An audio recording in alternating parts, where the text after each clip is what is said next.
واحلل عقدة من لساني يفقهوا قولي.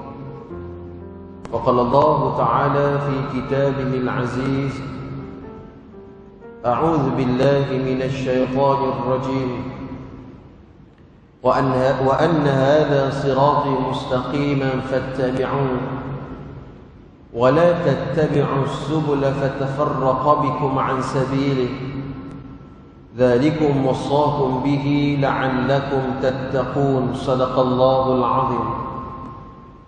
Yang bermaksud dan bahawa sesungguhnya inilah jalanku, yakni Islam, yang lurus lagi benar, maka hendaklah kalian mengikutinya, dan janganlah kalian mengikuti jalan-jalan selain daripada Islam, kerana jalan-jalan yang selain itu mencerai-beraikan kalian daripada jalan Allah.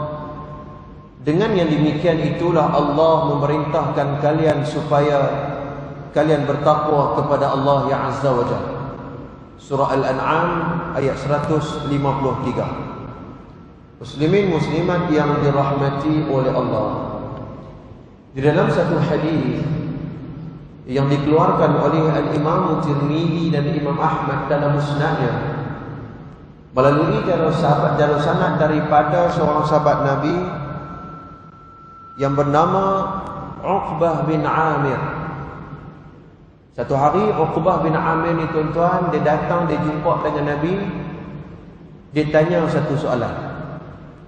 Apa soalannya? Qultu ya Rasulullah, man najjatu? Soalannya, ya Rasulullah, apakah yang dimaksudkan dengan kejayaan? Dalam arti kata yang lain, ya Rasulullah, man najjatu? Ya Rasulullah, apakah yang dimaksudkan dengan kebahagiaan itu?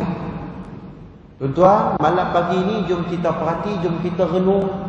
Sebelum kita meneruskan pembahasan Talbisul Iblis karangan Al-Imam Ibn Jauzi rahimahullah, jom kita tengok kembali bagaimana dimensi neraca mengikut pandangan Nabi SAW. Yang dikatakan dengan orang yang berjaya, orang yang bahagia itu bagaimana? Mengikut pandangan Islam. Kata Nabi SAW, ada tiga benda. Ada tiga perkara ni bermaksud dia termasuk di kalangan orang yang berjaya, orang yang bahagia. Yang pertama kata Nabi, amliku alaika lisanak. Yang pertama ialah mereka yang dapat menguasai lidahnya daripada kata-kata yang tidak baik. Itu hak nombor satu sekali. Kenapa tuan-tuan? Dalam riwayat yang lain, satu hari Nabi pernah bagi tahu kepada Muaz bin Jabal, wa hal yakdzibun nasa fin nari ala wujuhihim. Dalam api neraka esok ada sekelompok manusia, ada satu kumpulan manusia yang mereka ini dihumban dalam neraka. Dalam masa yang sama tuan-tuan, muka mereka ini diseret dalam api neraka. Disebabkan apa? Illa hasaidu alsinatum, kerana mereka tidak dapat, kerana mereka tak menjaga perkataan laras bahasa mereka apabila mereka berinteraksi dengan manusia. Dalam arti kata yang lain, dia tak reti nak jaga mulut. Dia main sembah tak tentu halak. Ini bahaya. Berapa ramai orang yang masuk dalam neraka disebabkan lidah dan juga perkataan yang dia guna. Yang pertama. Yang kedua tuan-tuan sekalian, wal yaqsad wa laysa baituk, iaitu luasnya rumah mereka tetapi diisi dengan amal ibadat di dalamnya. Maknanya apa tuan-tuan?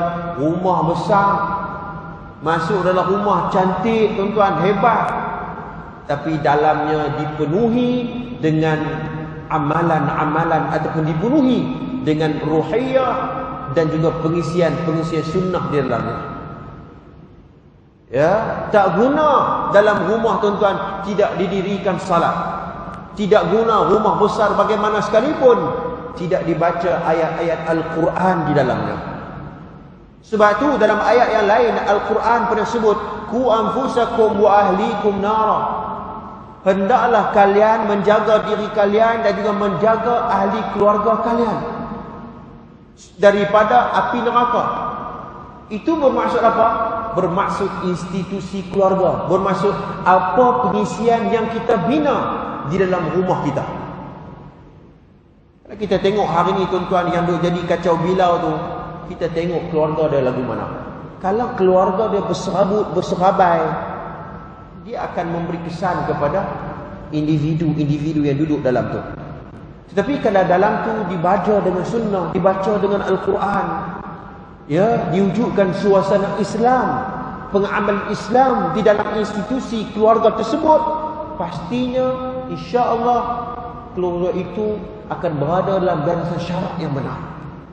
Yang kedua, yang ketiga kata Nabi SAW, wa abki ala khati'atik, iaitu mereka menangisi setelah mana mereka melakukan dosa dan kesalahan kepada Allah yang Azza wa Jalla.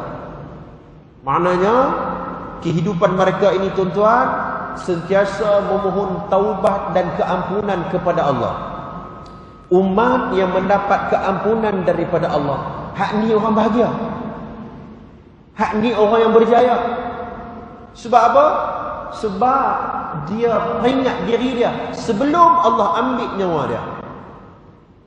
Muslimin mukminin yang dirahmati oleh Allah, ada 3 benda ni tuan-tuan sekalian. Inilah yang dimaksudkan dengan orang yang berjaya menurut dimensi Islam.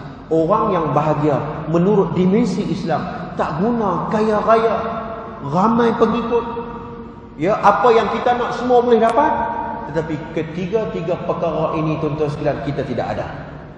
Cuba bayang tengok kalau orang tak suka kat kita, hidup dalam keadaan banyak musuh, sedikit saja kawan, hidup kita takkan tenang.